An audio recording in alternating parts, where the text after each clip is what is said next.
Testify podcast. It's great you're here. This is a snippet into people's lives and their testimony about the goodness of God and Jesus in their life. So it's amazing. We've got Giles, the legend, the man, the myth, the legend with us. Giles, thanks for being here. No worries, guys. Feels intense, or are we all good? It is a bit intense. It's a bit different. It's a bit serious when you walk in here, isn't it? It is, but no, it's all good with you guys. Yeah. I think you're the only person who has gone over the 10-minute testify. When he testified on Sunday night. Oh, I wasn't going to argue with him. Bro, I wasn't going to argue with you. I'm like, like this guy sort of put a lot of preparation into this. He's following his script. Yeah, I actually forgot about that. I forgot. That was like 18 minutes. Yeah. But and I'm like, you're not the type of guy that would wing it, if you know what I mean. It'll probably throw you right off. So I was like, oh well. Yeah.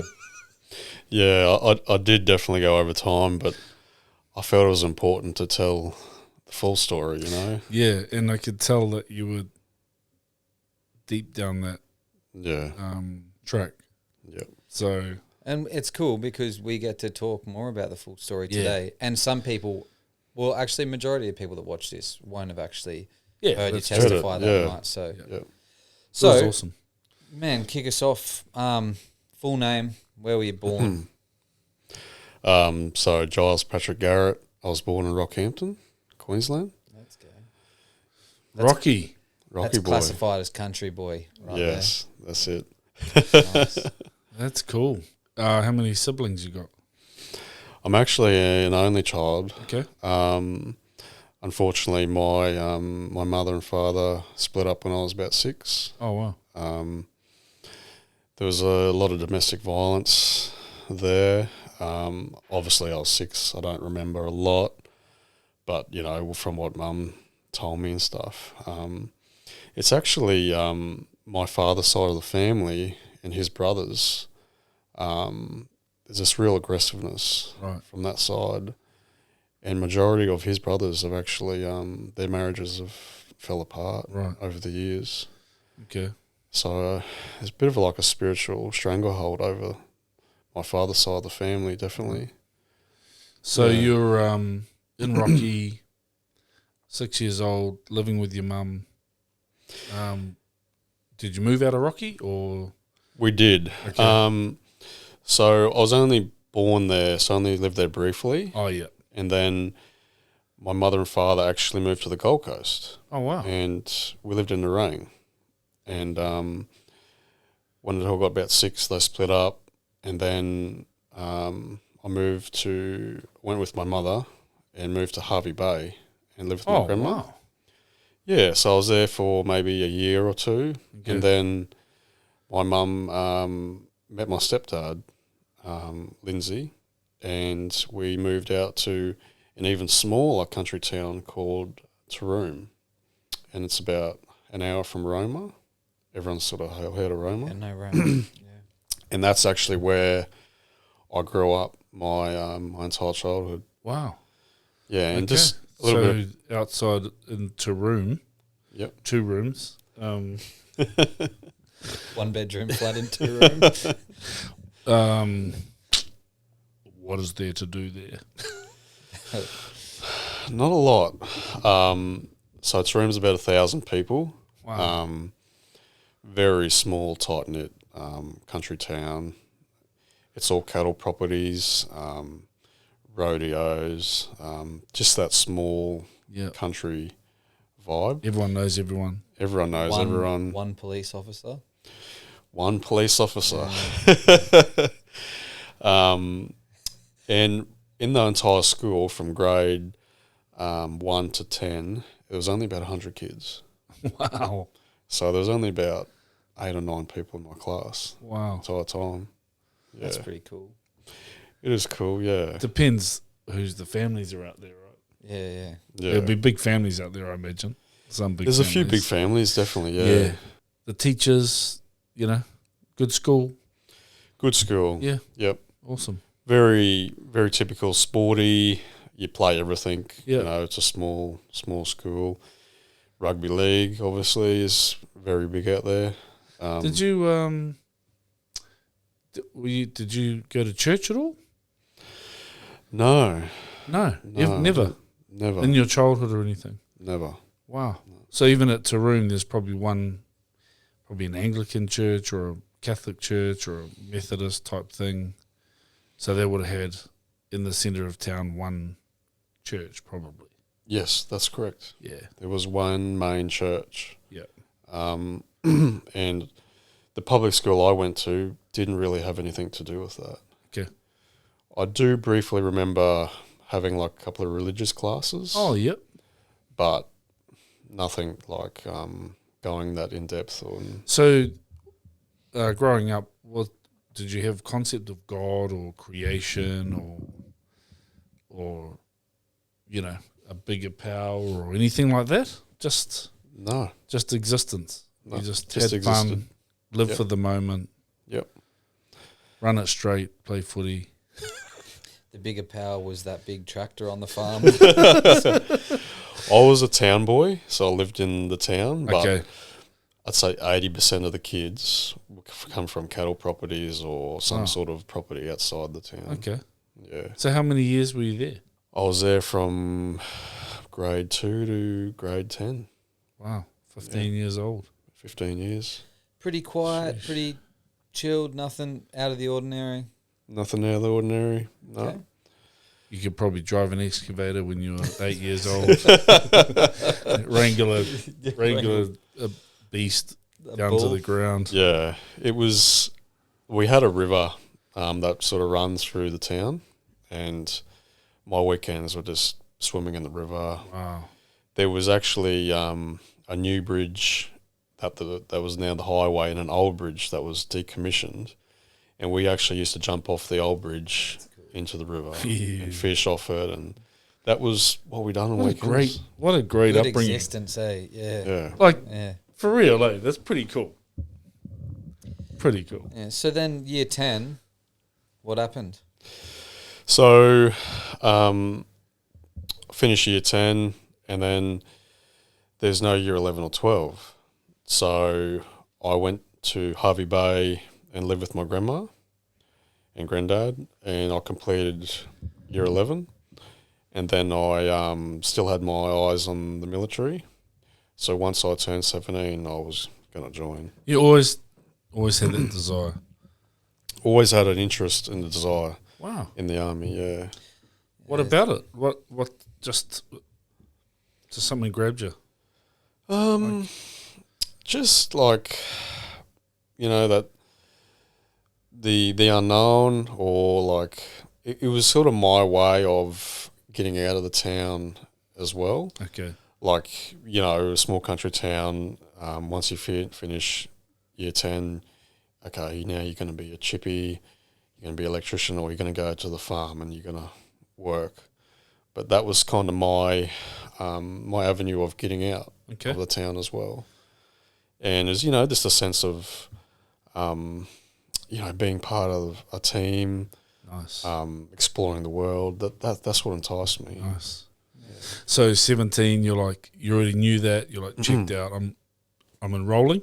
Yep. Enlisting, whatever you call it. Yep. And so how did that happen? Straight after school, you went to the office and said, sign me up? Yep.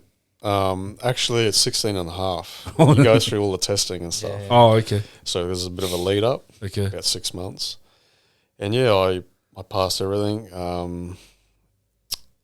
Had the psychological, medical, physical, and I had basically a start date of March. Yeah, so I turned 17 in February, and you know, the next month I was off. I was on a bus to it's called 1RCB, Recruit Training Battalion. Yeah, in New South Wales. Wow. How crazy. At 17, just gone. At 17, On a bus with a duffel bag. Were you excited? Were you scared? Bit of bit of everything, man. I was excited, but I was really nervous at the same time. you know, I'm only 17 years old. I don't Jeez. have that life experience either, you know. And you get out the bus and it's like, get down and give me 20. Was it like that? Did you get? It was like that. Really? Yeah. Yeah. They, you know, telling you to hurry up and get off the bus, and then they line you all up, and all the instructors are just like In your at attention face. looking at you, and I'm just like, whoa, this is it. Like, this is real now. Like, yeah. Were you at that moment? Were you like, yeah, this is it. This is what I wanted, or was there a bit of, oh crap? There was a bit of, like, I was a bit unsure actually, because like getting someone screaming at your face was, you know, a bit. And that bit of was a shock. straight off the bus, someone screaming in your face. Yeah. It's called major pain. Major pain. That's what I mean. On the way there, they're like, "It's so good, everyone's on the bus. We're gonna have a great time. Yeah. Get off the bus, Saj." Are you looking at me, sir? Look at me when I'm talking to you. Yeah. And I remember Jeez, bro. once we got off the bus, they all line us up and give us a speech and everything. We've got our duffel bags and stuff like that. Then we sort of head down to the accommodation and that. And I remember going for our first meal, going to the Bain Marie, and I was scooping off the Bain Marie onto the plate, and this guy come up to my ear and said, "That's not how you do it. Put your plate inside it." So like I was closer to the Bain Marie, and I was like, "Whoa!" Like, okay, like, and just everyone's in a rush too. Like, you just grab your food, sit down, and just eat as fast as you can, because you've only got like 15, 20 minutes, and that's it. So you could have one mouthful, and that's it. We'll go on to our next activity or next training. Were there lesson. kids that were dropping out straight away, like crying and? There was in the first couple of days. There's always a couple of people that collapse or like just say, "Oh, this isn't for me," and then they pull out. Yeah, I actually Sorry, I'm not. Yeah, I'm not. I do remember they call hallway, and mine was like 2 platoons, so they call hallway 2, and everyone repeats hallway 2, and you come out at attention. And I remember coming out in the morning on like the second or third day, and there was a guy, like we're all standing like side by side, and a guy to the left of me just collapsed into me, and like you're supposed to stand straight and still. And this guy's like this, like full on falling into me. I'm just like, whoa, like, what's going on? Stand up. Just from shock, and like just nervousness. People just collapse, man. Wow. Jeez. Did you hold him up or let him fall? Because you didn't want to get in trouble. I couldn't get in trouble, so I had to let him kind of just fall on me, and then one of the instructors come and grabbed him and took him away. Yeah. Wow. He was never seen again. So how many years? Oh, so God's still nowhere? God's not close to existing. you anyway. He's everywhere. No. But. Okay. And you're just pursuing this? Yep. Years of Okay. training. Yep. So when was your first call of duty? So you do about 6 months training. So you do 3 months in Kapuka, which is your basic training, just understanding the army and basic, you know, weapons and drills and things like that. And that's sort of where they instill the discipline and that in you. Right? They break you down and build you back up. After you complete your 3 months of basic training, then you go do your core training. So if you're a truck driver, you go to the School of Transport. If you're an engineer, you go to the School of Engineers. Wow. So I went to the School of Infantry after that, where the intensity goes even further, because obviously infantry is the highest intense corps to be in. So I completed that. How many of you would be in your intake, say, just for an idea, for infantry? So there would have been, I reckon, about 50 men. Wow, that's 50 amazing. men. But at the actual School of Infantry, probably at any one time, 1,000. What? Yeah. Yep. 1,000 guys going through all I was different. only thinking like 100. No, this is where they're picking all everyone out of, right? Like all your fighting men out of there. Yeah. Yeah. But everyone's at different stages, you know, like it's a 12-week program, you know, and like I might be rocking up and there might be, you know, 10 classes at 8, or a couple of are ready to complete their training and be shipped to the battalion. So it's just a massive rotating machine, basically. Wow. And did you get to pick, or were you like, I'm just going in, I'll do whatever you want me to do? So everyone gets trained to a certain standard in infantry. There's no like picking or anything like that.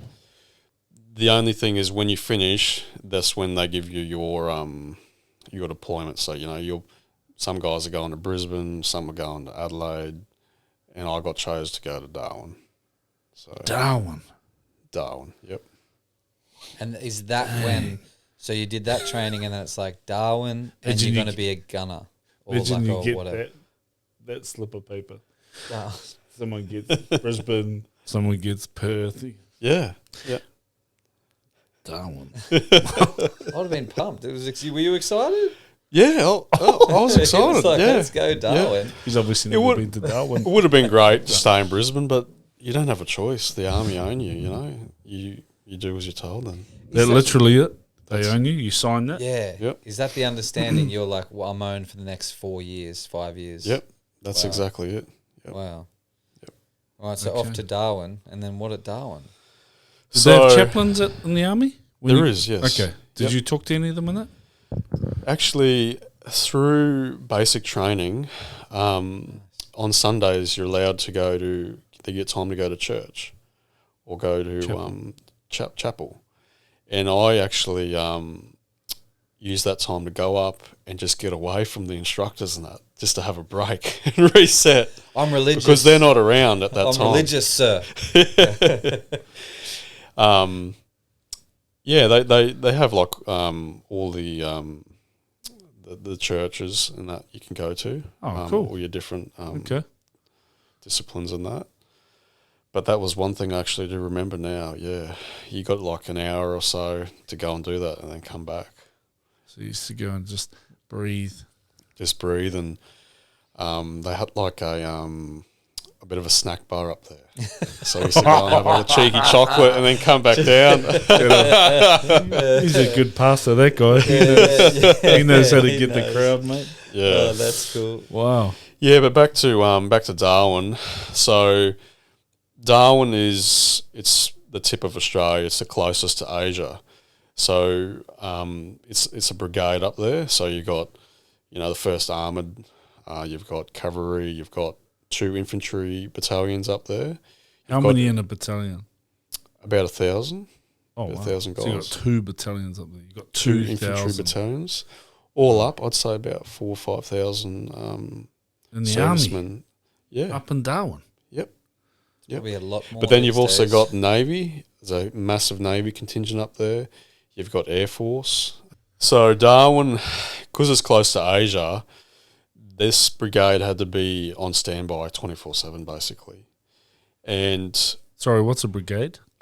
brigade's like a contingent of All that. aviation, armoured. It's contingent of everything. So Oh, okay. cooks, transportation, Logistics. logistics, everything basically. Intel. Battle group. It's like a battle group ready to be battle group. deployed. Navy SEALs. Maybe. Yeah, now Yes, we yes. can't talk about it. Big Eagles. So yeah, like going from like training into a battalion is another step, because now I'm entering of soldiers that have been deployed, and the tempo is even higher. And the battalion I went to was the 5th Battalion, the Tiger Battalion, and that battalion had been rotating consistently over the last 8 or so years up there. They've been going to Iraq, East Timor, Malaysia, Solomon Islands. So the amount of experience this battalion had was like years and years. So guys would come in as a digger, we call it, a private, and now they'd been a lance corporal or corporal. And some of these guys had 3 tours, 3 or 4 tours. Is that a lot? That's a lot. Yeah. Can you just go through the rank? Private? Private, lance corporal, so that's 1 chevron. Corporal's 2 chevrons. This is infantry. Infantry, Okay, yep. yeah. Yep. And then 3 is sergeant. And then it goes to a crown called warrant officer. And then warrant officer 01. It's like another step up. And then from that goes to regimental sergeant major. So regimental sergeant major is like the ultimate disciplinary of the battalion. And how many tours? How many years would that take? For RSM, could be 15, 20 years. Wow. And when he walks in to the Everyone hall, knows. Oh, yeah. Everyone knows. He's the big dog. He's the big dog. Stand up. And does he walk with a sway a little bit? Or? I wouldn't say a sway. He's a very aggressive man. Really? So, yeah, discipline, and basically he's in charge of quality. So everything has to be spray hard. Even like the morale, he's in charge of it. Like everything. In charge of the morale. Yep. You ever see anyone get pulled up on their morale by? I've seen blokes getting grabbed by the scruff of the neck by him and getting told to get in line. Like, yeah, he's a very aggressive man, this guy. And then what's above him? So he would work with he works with the officers. So you've got non-commissioned officers, which I just described. Then you have officers. Officers come through Duntroom in Canberra. Ah, yeah. So as you progress in rank, you tend to work more with the officers because the officers are more, basically have oversight of seniority because they're commissioned by the Queen, they're officers. But they must work with the non-commissioned officers because basically orders get passed down and the non-commissioned officers are to carry out the orders. The commands. The commands, basically. Okay. Right. So where would a field marshal be? Field marshal is more of an American term. Oh, okay. Yeah. Which would be like, where do you reckon in the Australian ranking? Would be maybe like a corporal. Corporal. Oh, where's the corporal? You didn't mention corporal. Yeah. Yeah. Oh. So private, lance corporal. Oh, sorry. Corporal, sergeant. Sergeant major. You have a sergeant major's an American term. Okay. Yeah, too many American movies. Yeah, too many American movies, yeah. Confused. All right. That's good. Okay, Darwin, you go into chapel to snack. You're not really there to pray. Not much has changed. You're there to get a bit of sugar and listen to the preacher every now and then. Yep. God's still not alive in the sense. Not at that time, okay. No. So, you go on a tour, do you? Pretty quickly? Yeah, so I get into the battalion, I'm 17 years old. They're actually deploying to East Timor, right? And I get selected to go, right? You're 17? I'm just walking into the battalion, like fresh out of training, and they're getting ready to guys to rotate, because it's a rotation basis, right? So one battalion will have be deployed to East Timor. How many will be deployed? I'd say probably at least 1,000 guys. 1,000 go to East Timor, and then 1,000 come back. Yep, it's just a rotating basis. So is that non-conflict? Is that peacekeeping? Peacekeeping. Okay.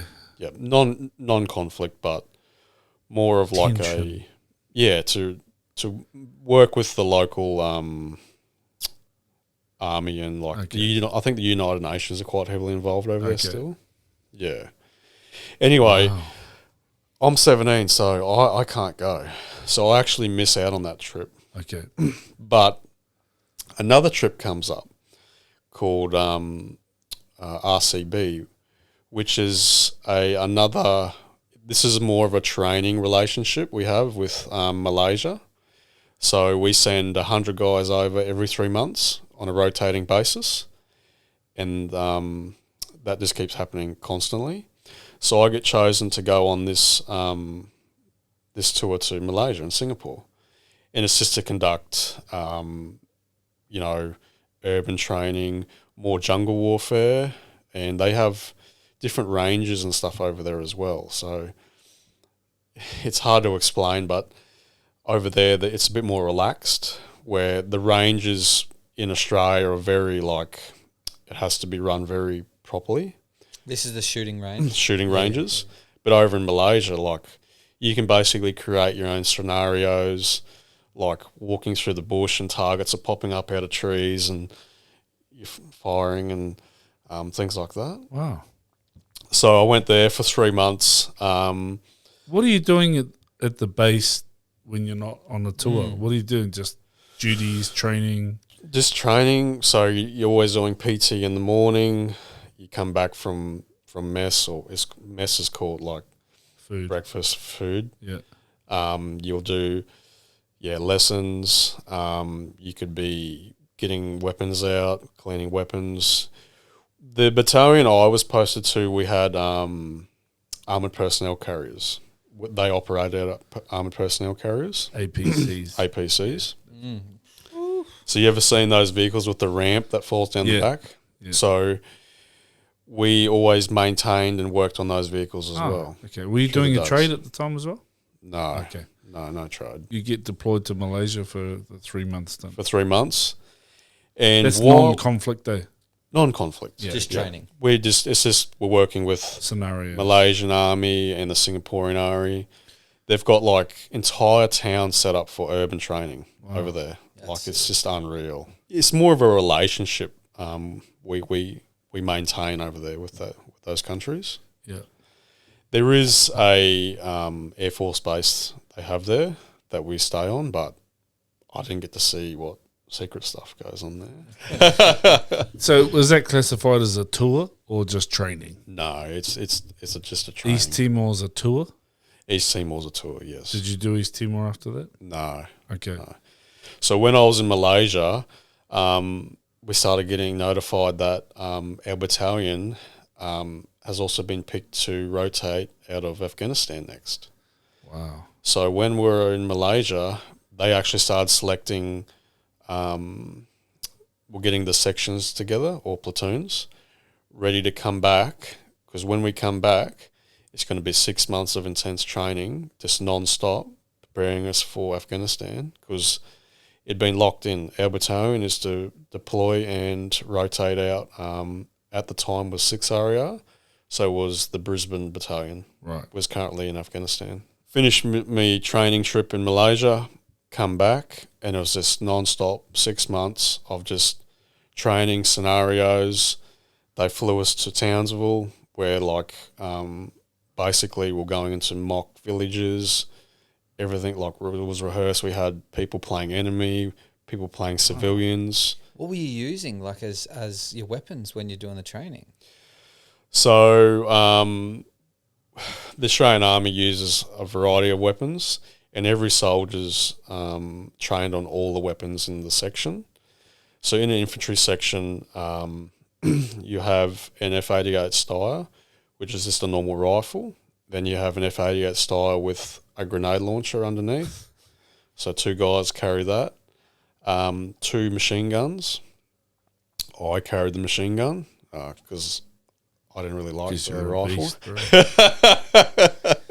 is that the Rattler? Like the... it's actually called a Minimi. Okay. Minimi. But then you've got a heavier machine gun. So you have a light machine gun and a heavy machine gun, which is called a Mag 58. And I carried, on deployment, a Mag 58.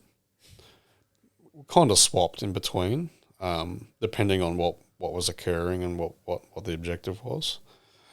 But and then we have in the infantry section 2 rocket launchers, and everyone's got 2 grenades.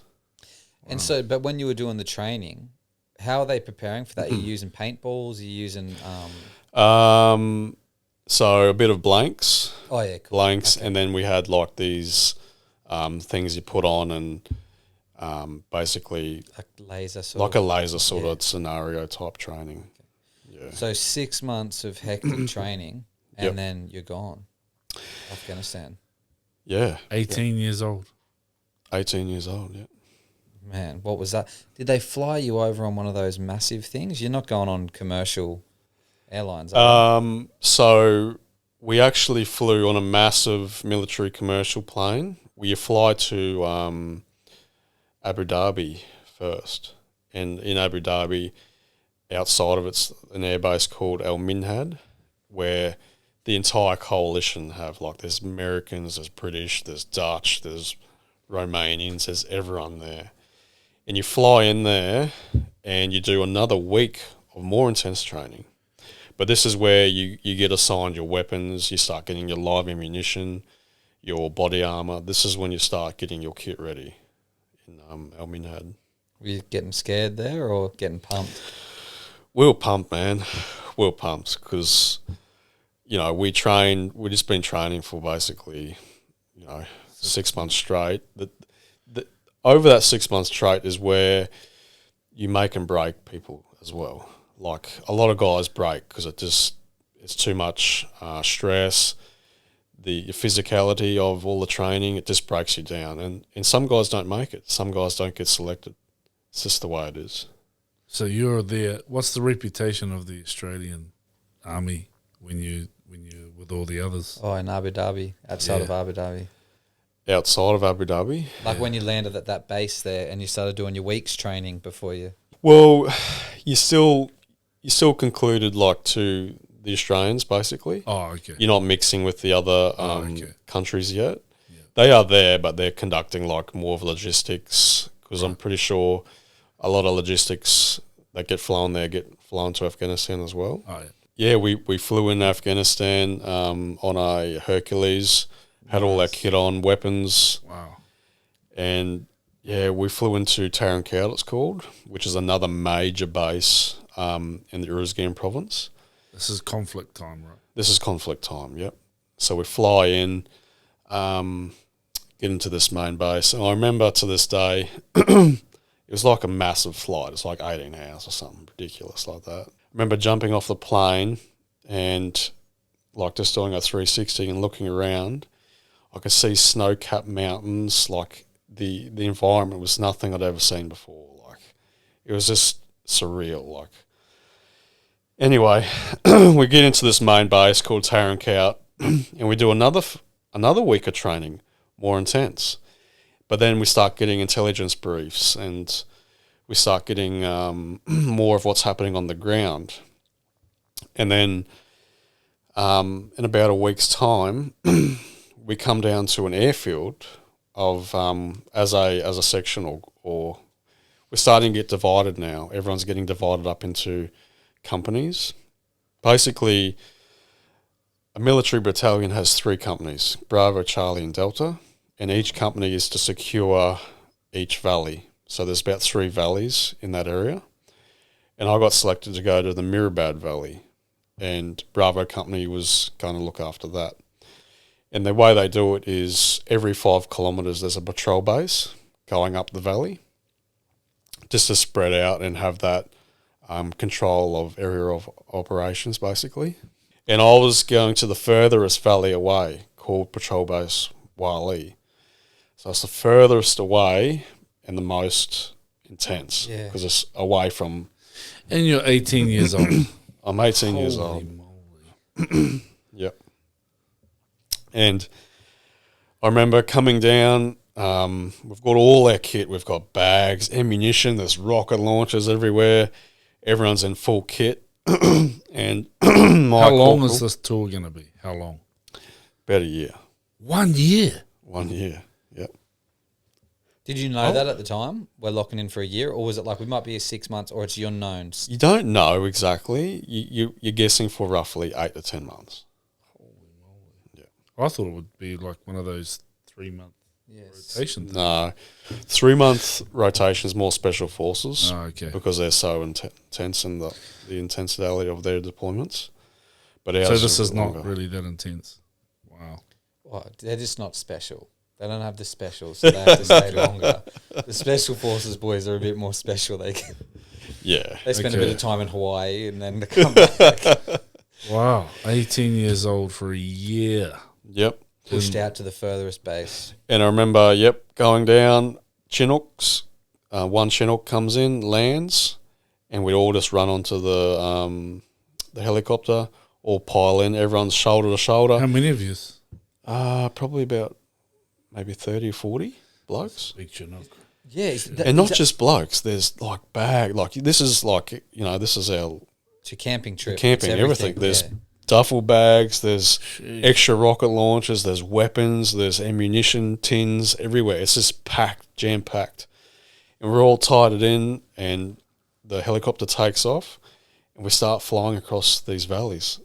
And it's, it's pretty hard to see a lot, but I'm looking at the back. There's an American gunner just like swiveling on a machine gun. I'm like, yeah, this is it. Like, this is real now. Like, and as we come into the patrol base, this is the most vulnerable time because one rocket launcher can hit the helicopter and take us all out.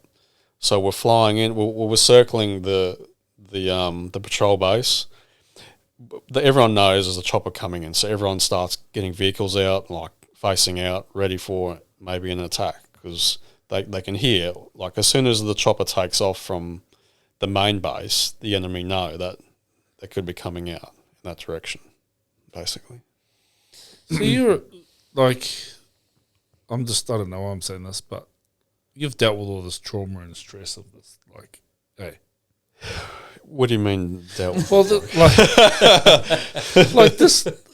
this is pretty. You're 18 years. I can't just imagine this. 18 years old. Like, this is life and death stuff. Yeah, and then we fly in to the patrol base. We start getting settled. We start conducting a handover with the Brisbane guys. Basically, they start taking us out on small patrols, just getting us familiar with the area, and then. It's handed over to us, and we've got orders, we've got objectives to do, and we start conducting our own operations and basically taking over that area for the next 12 months.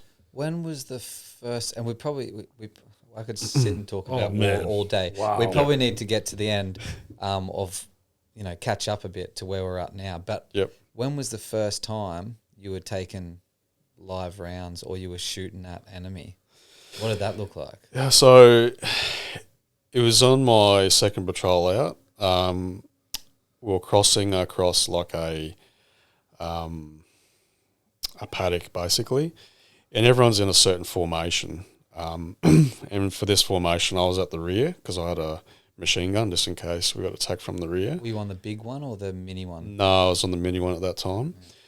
And I remember we started taking machine gun fire from across the river, and I was the most of the patrol had already gone into the infrastructure or the houses, and I was left out in the open field, me and like another Afghan soldier, and they were firing at me, and so there's bullets that starts like bouncing around me, and I've got that much gear, like I can't sprint, but I can jog, so I start jogging, just jogging across a 100-meter like open field. Yeah. And there's rounds going past me, there's bullets, dust picking up. But luckily... They must be useless shooters then. Yeah. or Giles Angels were watching over earlier than what he'd asked for. Yeah. Did you start praying at that point? No, like my instincts just kicked in. I got to cover. I got behind like a corner of a building. I dropped down in the prone position, started facing across where the enemy was coming. But at that time, one of the other soldiers had already started returning fire across the river to help suppress. That was my first taste of direct contact. Adrenaline must have been nuts. So adrenaline was through the roof, like nothing I can describe. Yeah, and it can be up for hours. You could be in a firefight for hours. Jeez. Yep. Did you get back that day and the boys were like, you didn't get back that day? Yeah, we were a bit like it was only a very brief exchange of fire, that one, but it was kind of like, yeah, this is real now. They would have been testing you too, like they were testing us, yeah, testing how good you were, yeah, because they would have known there would have been a changeover. Yeah. Let's test these little fellas out. See how old mate goes with his minigun up the back there. See how fast this boy can run across the paddock. They actually, through the deployment, they actually started making a joke. Like every time I'd go out on patrol, we'd get into contact, and they'd say they're shooting at my head. Well, they say they're shooting at your head. Yeah, they'd have a joke and say I had a rude head, and they'd try and take me out. Wow, what a lovely... You would have loved that. So that's your first... This repeats itself for a year, just conflict in and out of conflict. Yeah.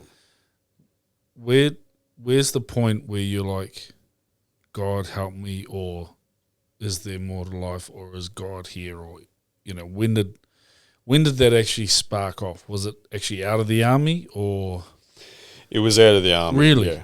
Yep. So the army didn't sort of bring you to a point of, man, I need help. Well, we we got through the deployment. None of my team got injured or killed, luckily.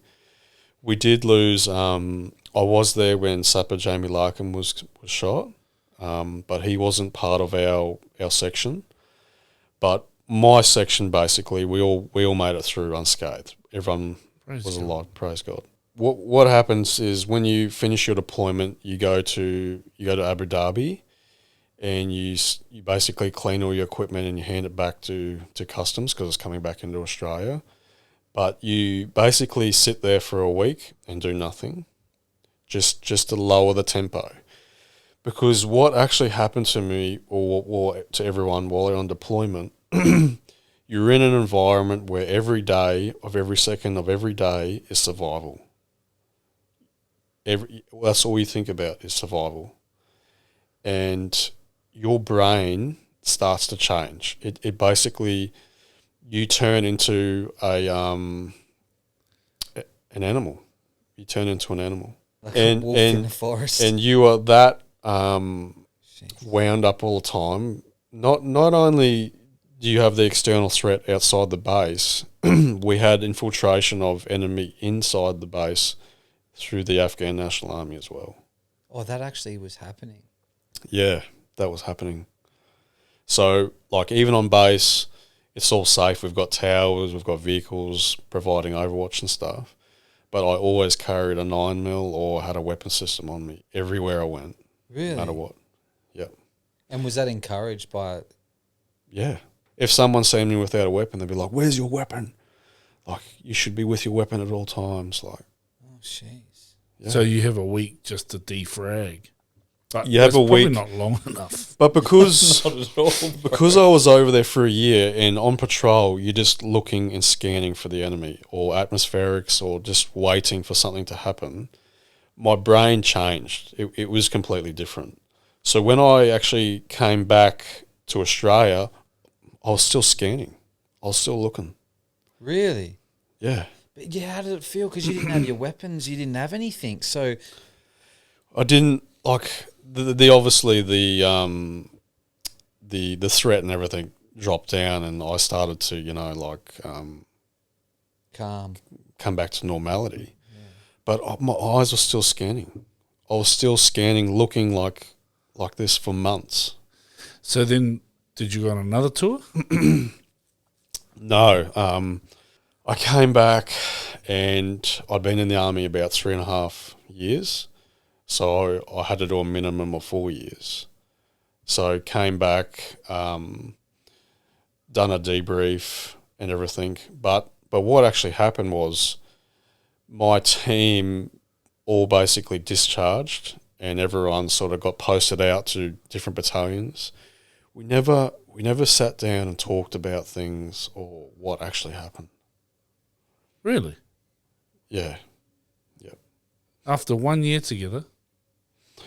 Yeah, because everyone basically just moved on straight away. So what do you mean discharged? They're like, I'm out of here. Yeah, got out of the army or... Wow. The 300 of you? I'm just talking about my section, actually. Oh, like 40 of you. Because, there's 10 or 12 of us that we lived and breathed together. We fought together. And you all discharged, pretty much. I'd say, 10 out of 12 of us discharged straight away. Is that common, do you think? I think it is. Okay. Because a lot of guys join just to get that trip. And once they've got their trip, they move on. That's it. And the trip that we did was the last sort of trip where we were conducting those aggressive operations and things like that. After that trip, we started handing over the patrol bases to the Afghans to manage. So we're basically withdrawing after that trip. So you're out of. So you didn't stay there for 4 years? I did do my 4 years, but not long after I came back, I wanted to move on and have a normal civilian life, we call it, of getting out of the military. What did you didn't debrief, you didn't talk about anything. What did you turn to sort of cope? So I wasn't using drugs or alcohol for a couple of years. I was just trying to find my way in Sydney. And then I still knew there was something not right with me though. I could just tell I wasn't the Giles before I went on deployment basically. So I started doing a bit of security work, didn't like it, then I went into construction. And one day I had an incident on a construction site where I just I basically got into a fight. Yeah. And your eyes closed over and you just went crazy. Yeah. I assaulted a guy on a job site. Wow. Like near a elevator shaft, and I panicked and just ran off the job site. And I, at the time, I had a friend who wasn't a great influence that basically introduced me to drugs and alcohol. And I used drugs, a mixture of different drugs and alcohol, to start coping with PTSD at the time. Yeah. You didn't talk to anyone about that incident? You didn't even go back to work? You just... I didn't even go back to work. I gapped it. Went home, packed up my unit and started hitting the drugs and drove back up to Darwin. Yeah.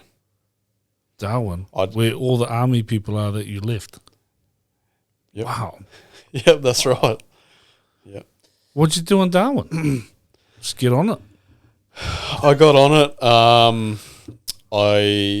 I started working at the airport actually, funny enough. I become a loader at the airport and I was heavily on drugs the whole time. What the heck? Yeah, I was driving massive machinery up to the side of planes on runways off my dial on drugs and alcohol, loading planes with bags. Wow. And I started falling into basically a world of drugs and alcohol, and I started seeing people part of bikie gangs. I started getting involved in that sort of stuff. I was out of control. Yeah. And God's just nowhere. Just the world is numb. Everything's numb. Everything's numb. My family didn't hear from me. I was just lost. So where did that progress to? So, like, it can't be getting better. No, it's just getting worse.